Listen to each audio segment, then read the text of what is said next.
রমজান মাসের এই ফজিলত সম্পর্কে আপনিও জানতেন না। একদা মহান রব্বুল আলামিন তার থেকে নিজের নফসকে আলাদা করে জিজ্ঞেস করলেন, তুমি কে আর আমি কে?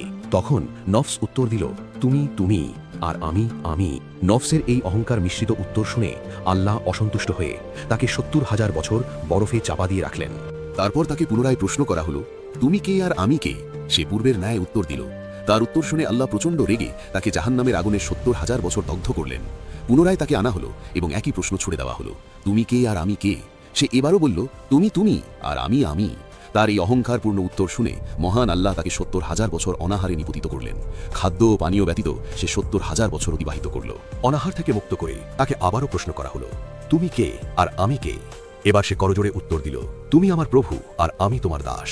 তার এই উত্তর শুনে আল্লাহ সন্তুষ্ট হলেন এবং মানব জাতির জন্য রোজা ফরজ করে দিলেন, যাতে পানাহার থেকে বিরত থেকে নিজের নফসকে দমন করতে পারি।